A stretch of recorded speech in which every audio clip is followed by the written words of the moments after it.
जय श्री राधे कृष्ण। आप सभी का आपके अपने YouTube channel BK Mishra present में बहुत बहुत स्वागत है। आइए आज आप सब सुनेंगे श्रीमद् भागवत गीता अध्याय 1, जिसमें कि कुरुक्षेत्र के युद्ध स्थल में सैन्य निरीक्षण के बारे में बताया गया है। श्रीमद् भागवत गीता का पाठ करना या श्रवण करना, जो कि यह बड़ा ही पुण्य फलदायी माना गया है और मार्गशीर्ष के महीने में भगवान विष्णु भगवान श्री कृष्ण का पूजन किया जाता है तथा गंगा स्नान आदि करने का विशेष महत्व माना गया है और इस दौरान श्रीमद् भागवत गीता का पाठ या श्रवण करना चाहिए। इससे पुण्य फलों की प्राप्ति होती है। तो आइए सुनते हैं अध्याय 1। तो बोलिए प्रेम से भगवान श्री कृष्ण की जय, सर्वदेवी देवता की जय। धृतराष्ट्र बोले कि हे संजय, धर्मभूमि कुरुक्षेत्र में एकत्रित युद्ध की इच्छा वाले मेरे और पांडु के पुत्रों ने क्या किया। संजय बोले, उस समय राजा दुर्योधन ने व्यूह रचनात्मक युक्त पांडवों की सेना को देखा और द्रोणाचार्य के पास जाकर यह वचन कहा, हे आचार्य, आपके बुद्धिमान शिष्य द्रुपद पुत्र धृष्टद्युम्न द्वारा व्यूहाकार खड़ी हुई पांडु पुत्रों की इस बड़ी भारी सेना को देखिए। इन सेना में बड़े बड़े धनुषों वाले तथा युद्ध में भीम और अर्जुन के समान सूरवीर, सात्विक और विराट तथा महारथी राजा द्रुपद, दृष्टकेतु और चेकितान तथा बलवान काशीराज, पुरुजीत, कुंती भोज और मनुष्यों में श्रेष्ठ सभ्य पराक्रमी युधामन्यु तथा बलवान उत्तमौजा सुभद्रा पुत्र अभिमन्यु एवं द्रौपदी के 5 पुत्र, ये सभी महारथी हैं। हे ब्राह्मण श्रेष्ठ, अपने पक्ष में जो भी प्रधान है उसको आप समझ लीजिए। आपकी जानकारी के लिए मेरी सेना के जो सेनापति हैं उनको बतलाता हूँ। आप द्रोणाचार्य और पितामह भीष्म तथा कर्ण और संग्राम विजयी कृपाचार्य तथा वैसे ही अश्वस्थामा, विकर्ण और सोमदत्त का पुत्र भूरिश्रवा और भी मेरे लिए जीवन की आशा त्याग देने वाले बहुत से सूरवीर, अनेक प्रकार के शस्त्र अस्त्रों से सुसज्जित और सबके सब युद्ध में चतुर है। भीष्म पितामह द्वारा रक्षित हमारी वह सेना सब प्रकार से अजेय है और भीम द्वारा रक्षित इन लोगों की यह सेना जितने में सुगम है। इसलिए सब मोर्चा पर अपनी अपनी जगह स्थित रहते हुए आप लोग सभी निसंदेह भीष्म पितामह की ही सब ओर से रक्षा करें। कौरवों में वृद्ध बड़े प्रतापी पितामह भीष्म ने उस दुर्योधन के हृदय में हर्ष उत्पन्न करते हुए उच्च स्वर से सिंह की दहाड़ से गर्जना की और शंख बजाया। इसके पश्चात शंख और नगाड़े तथा ढोल, मृदंग और नरसिंघे आदि बाजे एक साथ ही बज उठे। उनका वह शब्द बड़ा भयंकर हुआ। इसके अंतर सफेद घोड़ों से युक्त उत्तम रथ में बैठे हुए श्री कृष्ण महाराज और अर्जुन ने भी अलौकिक शंख बजाए। श्री कृष्ण महाराज ने पांचजन्य नामक, अर्जुन ने देवदत्त नामक और भयानक कर्म वाले भीमसेन ने पौंड्र नामक महाशंख बजाया।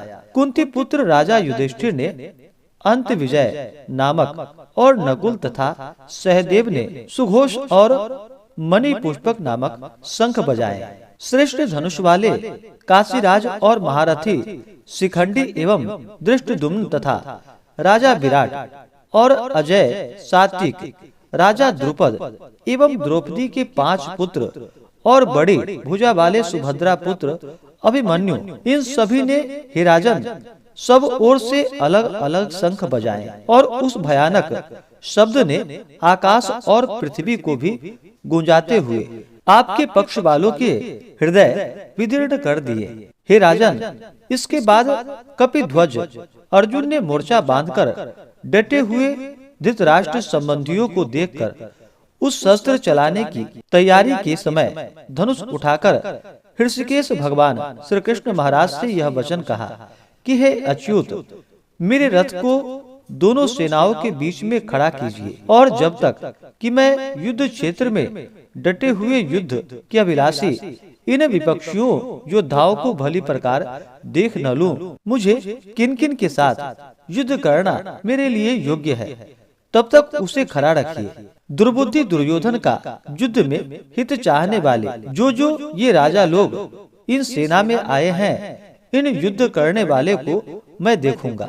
संजय बोले कि हे धृतराष्ट्र, अर्जुन द्वारा कहे अनुसार महाराज श्री कृष्णचंद्र ने दोनों सेनाओं के बीच में भीष्म और द्रोणाचार्य के सामने तथा संपूर्ण राजाओं के सामने उत्तम रथ को खड़ा कर इस प्रकार कहा कि हे पार्थ, युद्ध के लिए जुटे हुए इन कौरवों को देखो।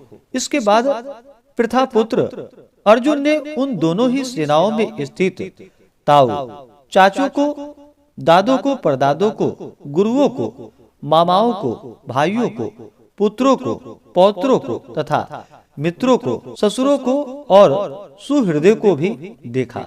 उन उपस्थित संपूर्ण बंधुओं को देखकर वे कुंती पुत्र अर्जुन अत्यंत करुणा से युक्त होकर शोक करते हुए यह वचन बोले। अर्जुन बोले कि हे भगवान कृष्ण, युद्ध क्षेत्र में डटे हुए युद्ध के अभिलाषी इस स्वजन समुदाय को देखकर मेरे अंग शिथिल हुए जा रहे हैं और मुख सूखा जा रहा है तथा मेरा शरीर कंपायमान एवं रोमांच हो रहा है। हाथ से गांडीव धनुष मेरा गिर रहा है और त्वचा भी बहुत जल रही है तथा मेरा मन भ्रमित सा हो रहा है, इसलिए मैं खड़ा रहने को भी असमर्थ हूँ। हे केशव, मैं लक्षणों को भी विपरीत ही देख रहा हूँ तथा युद्ध में स्वजन समुदाय को मारकर कल्याण भी नहीं देखता।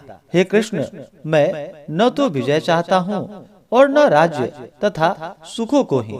हे गोविंद, हमें ऐसे राज्य से क्या प्रयोजन अथवा ऐसे भोगों से और जीवन से भी क्या लाभ है। हमें जिनके लिए राज्य, भोग और सुखादि अभिष्ट है, वे ही ये सब धन और जीवन की आशा को त्याग कर युद्ध में खड़े हैं। गुरुजन, ताऊ, चाचे, चाचा के लड़के और उसी प्रकार दादे, मामे, ससुर, पौत्र, साले तथा और भी संबंधी लोग हैं। हे मधुसूदन, मुझे मारने पर भी अथवा तीनों लोगों के राज्य के लिए भी मैं इन सब को मारना नहीं चाहता। फिर पृथ्वी के लिए तो कहना ही क्या है। हे जनार्दन, धृतराष्ट्र के पुत्रों को मारकर हमें क्या प्रसन्नता होगी। इन आतताइयों को मारकर तो हमें पाप ही लगेगा।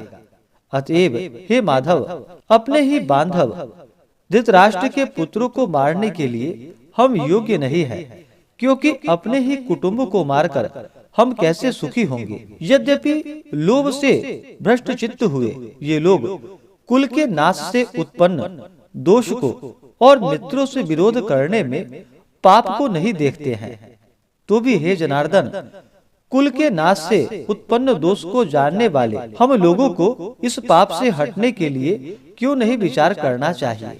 कुल के नाश से सनातन कुल धर्म नष्ट हो जाता है तथा धर्म का नाश हो जाने पर संपूर्ण कुल में पाप ही बहुत फैल जाता है। हे कृष्ण, पाप के अधिक बढ़ जाने से कुल की स्त्रियां अत्यंत दूषित हो जाती है और स्त्रियों के दूषित हो जाने पर वर्ण संकर उत्पन्न होता है। वर्ण संकर कुल घातियों को और कुल को नरक में ले जाने के लिए होता है। लुप्त में हुई पिंड और जल की क्रिया वाले अर्थात श्राद्ध और तर्पण से वंचित इनके पितर लोग भी अधोगति को प्राप्त होते हैं। इन वर्ण संकर कारक दोषों से कुल घातियों के समान कुल धर्म और जाति धर्म नष्ट हो जाते हैं। हे जनार्दन, जिनका कुल धर्म नष्ट हो गया है, ऐसे मनुष्यों का अनिश्चित काल तक नरक में वास होता है, ऐसा हम सुनते आए हैं। हाँ, शोक, हम लोग बुद्धिमान होकर भी महान पाप करने को तैयार हो गए हैं, जो राज्य और सुख के लोभ से स्वजनों को मारने के लिए तैयार हो गए हैं। यदि मुझ शस्त्र रहित एवं सामना न करने वाले को शस्त्र हाथ में लिए हुए धृतराष्ट्र के पुत्र रण में मार डाले, तो वह मारना भी मेरे लिए अधिक कल्याणकारक होगा। संजय बोले कि रणभूमि में शोक से उद्विग्न मन वाले अर्जुन इस प्रकार कहकर बाण सहित धनुष को त्याग कर रथ के पिछले भाग में जाकर बैठ गए। इस प्रकार से श्रीमद् भागवत गीता कथा में पहले अध्याय की कथा पूर्ण हुई। तो बोलिए प्रेम से भगवान श्री कृष्ण की जय। अगले अध्याय कथा को सुनने के लिए चैनल पे अगर आप नए हैं तो चैनल को लाल बटन दबा करके सब्सक्राइब करें, साथ में बेल आइकन घंटी को दबाएं ताकि वीडियो का नोटिफिकेशन आपको समय से मिलता रहे। वीडियो को लाइक करें, शेयर करें। सुखी रहें और स्वस्थ रहें। जय श्री राधे कृष्ण। धन्यवाद।